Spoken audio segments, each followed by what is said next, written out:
বোরো ধানের চারা রোপণে ব্যস্ত সময় পার করছেন কিশোরগঞ্জের হাওর অঞ্চলের কৃষকরা। তবে চাহিদা অনুযায়ী সার না পেয়ে দুশ্চিন্তায় তারা। বিস্তারিত জানাতে যুক্ত হচ্ছেন সহকর্মী তোফায়েল আহমেদ। তোফায়েল, জমিতে কি পরিমাণ চারা রোপণ করা হয়েছে, প্রয়োজনীয় সার না পাওয়ার কি কারণ বলছেন ব্যবসায়ীরা? জি তন্নি, আসলে আপনি যেমনটি বলছিলেন যে আসলে কিশোরগঞ্জের কিন্তু সর্বমোট কিন্তু 1,47,000 হেক্টর জমি নিয়ে কিন্তু আসলে এখানকার যে হাওর অঞ্চল সেটি কিন্তু গঠিত।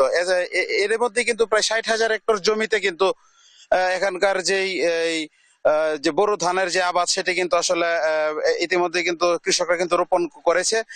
কৃষি বিভাগ সূত্রে আসলে যেমনটি আসলে আমাদেরকে যেটি জানিয়েছেন, এখানে কৃষকরা এখন কিন্তু কিছুটা দুশ্চিন্তার মধ্য দিয়ে আসলে যাচ্ছে। কৃষকদের সাথে কথা বলে আসলে আমরা যেটি জানতে পেরেছি, তারা যেমনটি বলছেন যে প্রয়োজনীয় চাহিদার চেয়ে আসলে সারের যেই সংকট সেটি কিন্তু আসলে এখানে দেখা দিয়েছে। কিন্তু কৃষি বিভাগ বলছে যে এখানে কিন্তু প্রয়োজনীয় সারের কোনো সংকট নেই।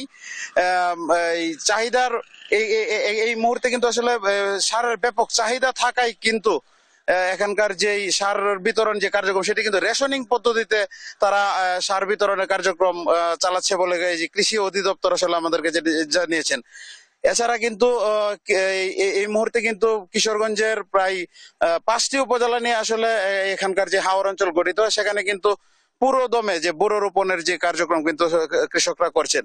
তো সব মিলিয়ে বলা যায় যে আসলে এই সারের যে স্বল্পতা সেটি যদি খুব দ্রুত যদি সমাধান করা যায়, তাহলে কৃষকরা আসলে বোরো ধানের যেই এবারে যে চাষাবাদ সেটি আসলে তারা খুব সুন্দরভাবেই নাকি শেষ করতে পারবে বলে আসলে আমাদেরকে জানিয়েছেন। তো এই ছিল মূলত কিশোরগঞ্জের যে হাওর অঞ্চল থেকে এই বোরো ধানের চাষাবাদের সর্বশেষ তথ্য আমার তোফায়েল, কাছে। আপনাকে ধন্যবাদ। দর্শক, আমাদের সহকর্মী তোফায়েল আহমেদ যুক্ত হয়েছিলেন কিশোরগঞ্জ থেকে।